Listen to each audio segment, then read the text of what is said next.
Welcome back, everybody. I thought this would be a really great time with Thanksgiving coming up to show you how to do a really simple gravy. So today we're going to talk about how to take your turkey drippings and turn that into a beautiful traditional turkey gravy. Okay, here we go. Okay, so making gravy is about finishing the final steps of the roasting process. So a couple of things that we want to do. We want to ideally work with the pan in which we cooked our turkey, and I will admit I had a very tiny turkey this evening, so I've just finished it.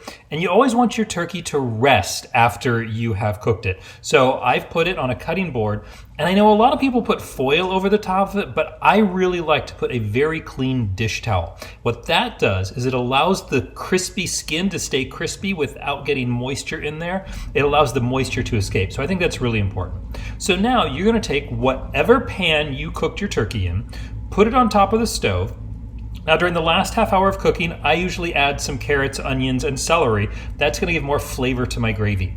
And after I take it out of the oven, I'm going to simmer this pot on top of the stove. Now, what I'm trying to do is cook out all of the liquid so that all I have left in the bottom of the pan is the fat. So I've already done that. I've cooked out the majority. There's still a little bit. You can see bubbles in here. But I wanted to have just the fat left. I poured off all the fat that I do not need. So in the recipe that I'm giving you, it calls for 4 cups of stock.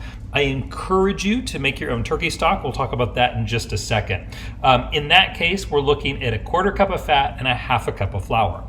I have a very small bird here. I'm going to do half a recipe for you as we demonstrate. So I've got a couple tablespoons of fat in here. It's more like 1/8 cup of fat. And now I've got my 1/4 cup of flour that I'm going to go ahead and add to this. And we're going to stir this around to make our roux. Now, honestly, a roux with vegetables in here is a little bit messy, and that's okay. It's really easy to work with. Don't worry too much about it looking like a mess. We're going to go ahead and strain this later on. Oops. Okay.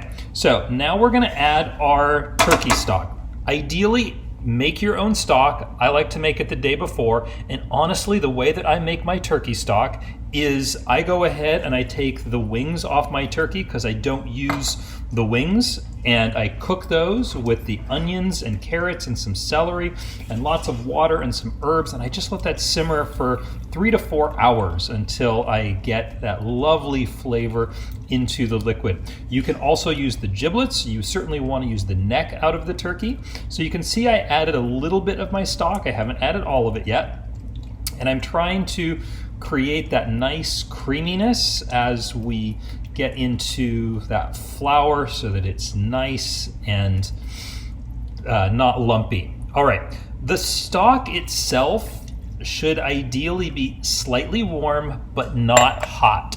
I don't want that to be too hot. If it's too hot, then it's going to immediately cause the flour to seize up as the flour tries to absorb it. By the same token, I do not want my stock to be cold, because if my stock is cold, then what's going to end up happening is that the fat that we have in here is going to be solid at room temperature, and it's going to lump up. So if your stock is too hot, it lumps. If it's too cold, it lumps. All right. So we want to keep stirring this. Now, you can certainly use a whisk if you're afraid that you've got lumps, but then make sure you end up moving to something with kind of a flat bottom so that as I stir this, I end up reaching all the bottom of my pan. It's going to be really important because as our gravy starts to thicken, the flour is very heavy and it's going to naturally fall to the bottom of the pan until it is fully thickened. And thickening on flour takes place at pretty close to the boiling point. So once you've raised the temperature of your gravy up to the boiling point, then it should be fully thickened. Now, the recipe that I gave you talks about a 1/4 cup of fat to a half a cup of flour, and that's for 8 cups of liquid. The standard is about 1 pound of roux per gallon of liquid, and that's 50% by weight of fat and flour. So the other thing you can do is, if you don't want to make a gravy the day of, you can make it before. You can use butter or olive oil instead of the fat from the turkey, although this is going to give you a really nice flavor. You'll also see that I cooked some sage leaves in with my turkey, so that I got that, hopefully a little bit of that nice flavor in there. And I am going to end up straining this and seasoning it when we're all done. So we're slowly bringing this up to a boil. As it starts to thicken, again, making sure that I'm stirring the bottom. Now, why do I have all these vegetables in here? Well, the vegetables are in here to help give flavor to this sauce, to help give flavor to this gravy. So honestly, the longer that this can simmer once it's cooked, the more flavor we have the potential to pull out of these vegetables. Either way, I'm going to get some flavor out of the vegetables into my final sauce or my final gravy here.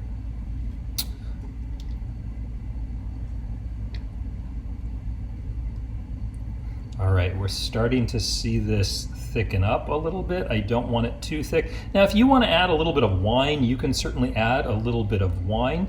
If you don't want to add the mirepoix, you certainly don't have to. Essentially, it's fat, flour, and stock is going to give you that nice little sauce. What makes it a gravy is the fact that you use the drippings from the meat that you were cooking. So by using the turkey drippings, or by using prime rib, if we're going to do a prime rib gravy or something like that, the flour and the fat and then the stock is what makes it a gravy. All right, I'm getting to a boil. I'm getting a beautiful thickness on this.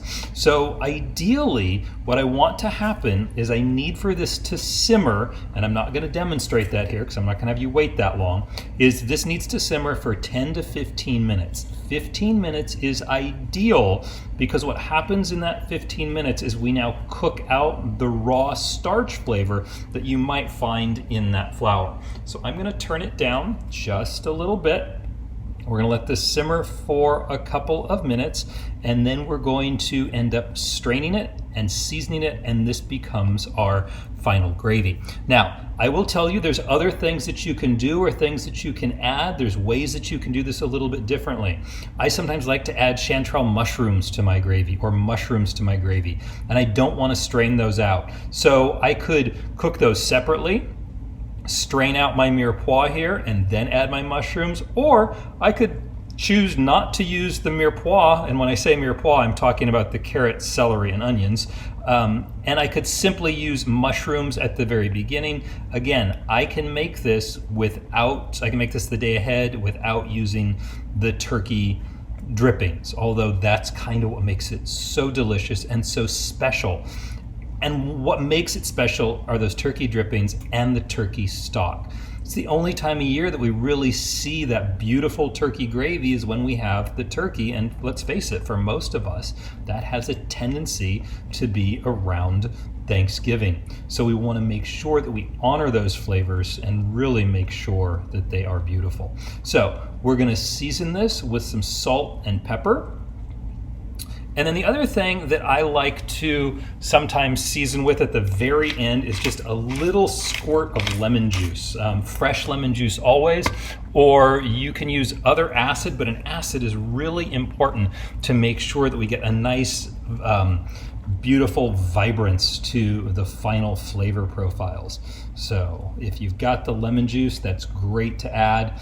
Just a couple drops is really all that's necessary. As I said, if you want to add a tiny bit of wine, you can add some wine. With the wine, remember, you're going to need to cook that out. And that's going to be important so that you don't have the alcohol flavor. You want the flavor of the wine, but not the raw alcohol. Look at that. Nice and beautiful. We can go ahead and taste that and see how it is. Finish it with the lemon juice. All right, that is exactly the texture we want.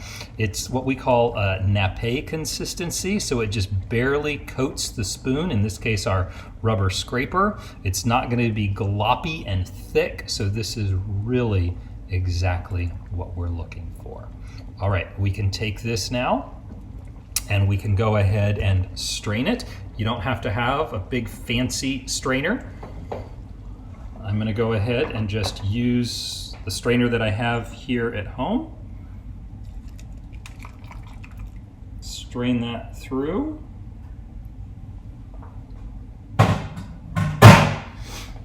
In an ideal world, press out any extra liquid that we can.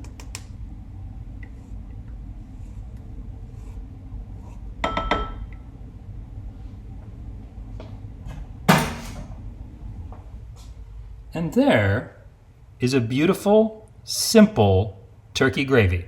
Let it simmer a few minutes longer than I did, but it doesn't take too long. Now our turkey has rested and our side dishes are finishing up in the oven, so we can go ahead and get ready and put everything on platters and get ready for our guests. I hope you have a wonderful Thanksgiving, and I hope you enjoyed the tutorial on how to make gravy.